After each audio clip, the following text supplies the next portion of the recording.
Hey everyone, welcome into the Thinking Crypto podcast, your home for cryptocurrency news and interviews. I'm your host, Tony Edward. On your way in, please hit that subscribe button as well as the thumbs up button and leave a comment below. If you're listening on a podcast platform such as Spotify or Apple, please leave a 5-star rating and review. Folks, make sure you watch and listen to the end. We got lots of big news. President Trump calling out the banks, plus major crypto adoption by institutions such as MasterCard, SoFi, and much more. Let's get into it. Okay, folks, we got to start with President Trump because he issued a big statement today rebuking the banks, saying they are holding up the Clarity Act, which is a crypto market structure legislation, because of the stablecoin yield situation. We know the crypto industry and the banking sector have been butting heads over this because the Genius Act allows for you and I to be able to go earn stablecoin yield and rewards on different platforms such as Uphold, Coinbase, and others. The banks don't like that. We've talked about this ad nauseum. They want to keep their big fat bonus checks.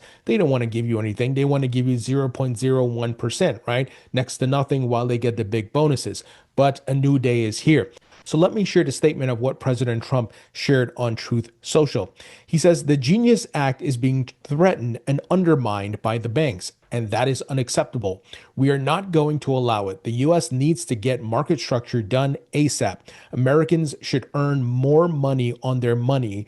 The banks are hitting record profits, and we are not going to allow them to undermine our powerful crypto agenda that will end up going to China and other countries if we don't get the Clarity Act taken care of. The Genius Act was the USA's first big step to make the United States the crypto capital of the world, and getting the Clarity Act done is the next step to finish the job and, most importantly, keep this big and powerful industry in our country.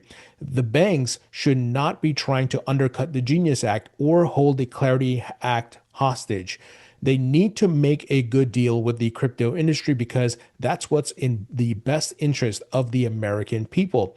This industry cannot be taken from the people of America when it is so close to becoming truly successful. Thank you for your attention on this matter, President Donald J. Trump. So this is incredible, guys, because this is coming from the top now. The president is literally calling out banks, saying, you are holding up the crypto market structure bill because you're disputing the stablecoin yield situation with the Genius Act. We know the Genius Act is law, and the banks, I guess they got caught flat-footed and they feel threatened. But again, it's about the bonuses, right? We don't want to give up our profits. We don't want to give up our bonus checks that we get at the end of the year. So it looks like David Sachs and Patrick Witt escalated the situation, right? They took it to the higher level here.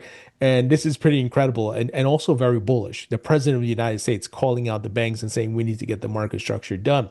So this should put a lot of pressure. It's a huge optics here against the banking industry. So I think we're going to have some sort of agreement soon because Trump has threatened certain things in the past against credit card companies as well as banks and much more.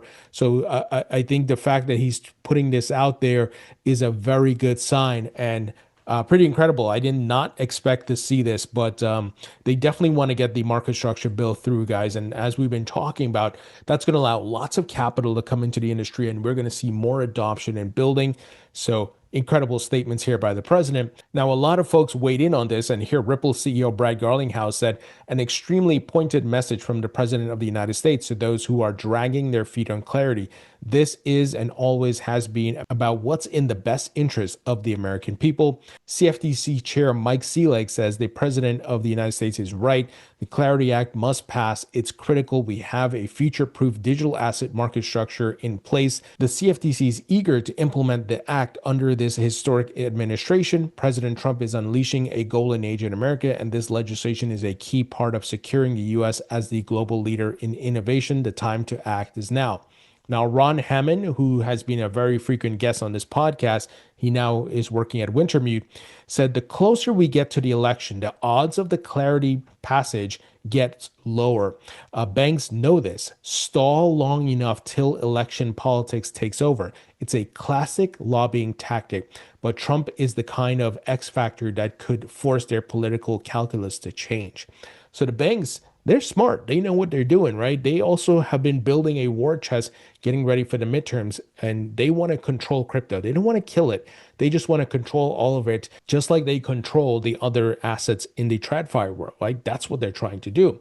So Ron called it out pretty well here that this is a tactic you're using to stall, right? Keep coming back and say, oh, the crypto industry is not letting us do these things and blah, blah, blah. And just yesterday, I reported to you guys, JP Morgan CEO Jamie Dimon was pretty much, saying, oh, we need to have a level playing field, with crypto and all that. Yeah. Well, how about you level up and launch your own stablecoins and offer rewards, or in your savings accounts, up the interest so people don't have to go to stable coins for the yield, right? But of course, he won't say that. He won't do that because it's all about his bonus checks, right? That's what this is all about. Okay, moving ahead, CFTC chair teases crypto perpetual futures in the next month or so. So SEC Chair Paul Atkins and CFTC Chair Mike Seelig addressed market structure, prediction markets, and perpetuals futures at a Tuesday event. So they both spoke at this event. And, one of the things that SEC Chair Paul Atkins said is they're looking forward to on-chain settlement where we go to T0. So instant settlement, atomic settlement, essentially. So in a Tuesday panel hosted by the Milken Institute in Washington, D.C., Seelig said that the CFTC was working toward getting true perpetual futures in the United States within the next month or so. The prior administration drove a lot of these firms and the liquidity offshore, said Seelig in the panel discussion.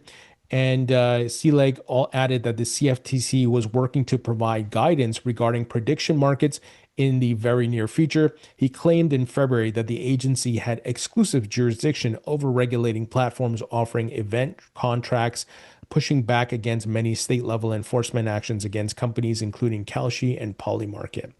So both the CFTC and the SEC are working together here, guys, to push crypto forward, provide the rules. And it's great to see the two agencies in lockstep looking to get things done here. So this is all very bullish. Now, guys, we get huge TradFi institutional adoption of crypto. So today, SoFi Bank and Mastercard announced an enhanced partnership to enable the SoFi stablecoin called SoFiUSD as a settlement option across Mastercard's global payments network. SoFiUSD as a settlement currency across Mastercard's network enables issuers and acquirers to help millions of businesses to instantly settle 24/7. So this right here, guys, is a clear example of the use case of blockchain, right? And we've been talking about it for years now, right? Those of you who've been around with me since 2018 or late 2017, we've been talking about this, the token economy, right? And I've been preaching to you guys the capital markets, the future economies, and governments will all run on blockchain rails. That's what's being built here. Please don't miss it. And this is where you got to look at it from a macro view, take your bets and be patient, right? So it's incredible. And here, they said as the closing statement to this announcement, join us as we build for the next era of finance. Incredible. MasterCard tweeted out the news saying more ways to move money with the trust and scale businesses expect. Proud to partner with SoFi to enable SoFiUSD settlement across our network and support always on commerce. Incredible news here, folks. Now, this episode is brought to you by Trezor. Trezor makes beautiful hardware wallets that make it easy for you to self-custody your assets. I'm a user of Trezor devices. I have the Trezor Save 7, which is the new device, which is quantum ready. And I also use the Trezor Save 5. So Trezor, they were the pioneers of hardware wallets. They started it all back in 2013. They created the seed phrase setup, and their hardware wallets are open source. That's how much they trust the code they have built. So that code is on GitHub. You can go look at it and much more. So pretty incredible stuff. Now they support all the major assets, Bitcoin, Ethereum, Solana, XRP, Dogecoin, Cardano. You go down the list, and they support new tokens as well, such as BlackRock's BUIDL and much more. They also have a hand-holding service that when you buy your device, you can talk to a Trezor rep and they can walk you through setting up your device. Don't worry, they don't ask for your private keys. So guys, I'm a user. I'm a big believer in self-custody. I've been saying it for years. This is the safest way to custody your assets, where you control the private keys, right? And you can back those keys up accordingly. And folks, if you use my code, ThinkingCrypto, all one word, ThinkingCrypto, you can get 5% off your purchase. So check out the different products they have. Beautiful devices, easy to use. and easy to set up. And they continue to do a lot of innovations and upgrades and much more. So really great stuff. Check out Trezor. Link will be in the description. Okay, folks, we got big news around Ripple. So Ripple expands stablecoin payments stack for banks and fintechs. So we've been hearing a lot in the news lately about Ripple and the XRP ledger and all the upgrades they're doing. So let me give you the details here. Ripple is expanding its stablecoin payments platform for banks and fintechs, aiming to reduce the need to park money overseas and speed up cross-border transactions. Ripple Payments, the company's global payments platform that connects financial institutions to blockchain-based settlement rails, has been upgraded to support a broader stablecoin workflow, including collection, custody, conversion, and payout, the company said on Tuesday. The move positions Ripple to compete more directly with legacy payment providers, as it is designed to reduce reliance on pre-funded accounts and traditional correspondent banking networks, which can tie up capital and delay cross-border payments. So this will, of course, include Ripple's stablecoin RLUSD, as well as use of the XRP ledger. Now, will that be in every transaction? Of course not, right? Because there's different corridors, different places in the world where maybe certain technologies will not be needed, right? But of course, there will be the use of the XRP ledger in different places and the RLUSD stablecoin. So Ripple Payments is live in more than 60 markets and has processed over $100 billion in transaction volume to date. The company cited Switzerland's Amida Bank, Brazil's Banco Genial, Malaysia's ECIB, and Philippines-based AltPayNet as examples of companies participating in the network. Huge, huge news here, folks. And now, speaking of banks, look at this. Bank of Japan expands blockchain settlement sandbox and says CBDC efforts are ongoing. So again, do you see the direction the puck is heading in here? This is no longer a proof of concept, a trial and error. No, they're building, right? CBDC, stable coins, they're leveraging blockchain for tokenization and much more, guys. So we are still in the early days when you look at the S-curve adoption, because a lot of the infrastructure is now getting set up. And, obviously we're waiting for legislation, which I think will fast track a lot of that building. But, these folks, they want to build it, but in order for them to push it to full production to the masses, you need the legislation in place. So the Bank of Japan has launched a blockchain-based sandbox project to test settlements using central bank reserves held as current account deposits. The project will explore how blockchain systems can connect with existing infrastructure for use cases such as domestic interbank securities settlement, which analysts say could enable instant round-the-clock transactions and reduce gridlock risk. That right there, we're seeing stock exchanges and banks around the world going 24/7, right? That's what they're talking about. Crypto started that. And the reason crypto was able to do that is because of blockchain tech. So Governor Kazuo Ueda, if I'm saying that right, said the BOJ's retail central bank digital currency pilot remains underway, while Japan also participates in Project Agora to test tokenized wholesale central bank deposits for more efficient cross-border payments.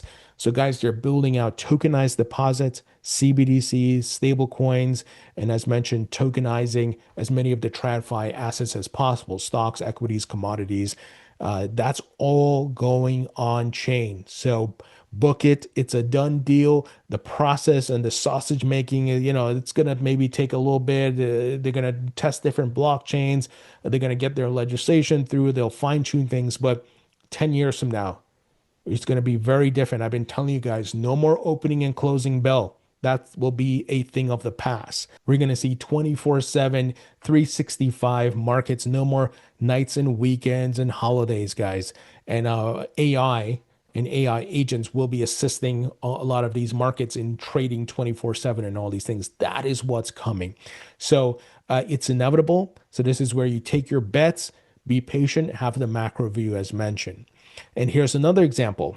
So Swift, the payments messaging system, many years ago, they used to talk trash about blockchain. Oh, we don't need blockchain. Our system is fine, right? But That was them as the incumbents getting disrupted. Remember, it's a group of banks. It's essentially all the banks, right? And they formed this messaging system, but it's outdated, it's old, and it's become irrelevant, right? In the age of the internet and blockchain. But look at this. Swift is saying here that they're partnering with BNY. So they said BNY is among the global institutions collaborating with us to help design our blockchain-based ledger for cross-border payments and tokenized value. Through the close collaboration, we're building a more connected, secure, and interoperable financial system. So they've pretty much capitulated, right? They used to talk, like I said, trash about blockchain and crypto. Now they're trying to adopt blockchain. So, uh, guys, I hope you see what's happening. The biggest dominoes are falling. Here's another example. Visa and Stripe's bridge plans stablecoin card expansion to over 100 countries. So again, banks, stock exchanges, credit card companies, the biggest investment firms in the world, all involved in crypto and blockchain. So global payment giant Visa is expanding its stablecoin card partnership with Stripe-owned Bridge, expanding the rollout of stablecoin-linked Visa cards worldwide and testing on-chain settlement. Visa and Bridge are expanding their joint card program to 18 countries, which plans to reach more than 100 across Europe, Asia Pacific, Africa, and the Middle East by the end of the year. The expansion follows the program's initial launch in April 2025, which first supported markets in Latin America, including Argentina, Colombia, Ecuador, Mexico, Peru, and Chile. In addition to the expansion, the companies are testing stablecoin settlement through Visa's pilot program, enabling users and acquirers to settle transactions using stablecoins rather than fiat. Again, guys, see where we're headed? And it says here the move highlights the ongoing stablecoin race in the payments industry, with MasterCard recently enabling stablecoin card spending, in the US via the self-custodial crypto wallet MetaMask. So that news I reported to you guys over the past couple of days. So incredible adoption, folks. Just incredible stuff. Now, big news around Ondo Finance. So I'm an Ondo token holder. I'm sure many of you are as well. So Ondo Finance tokenized stocks platform on Binance wins regulatory approval in Abu Dhabi. So again, guys, global expansion, mergers, acquisitions, huge investments, everybody's setting up for the token economy. So Abu Dhabi's global markets regulator approved Ondo Finance's tokenized stocks and ETFs on Binance's regulated trading venue.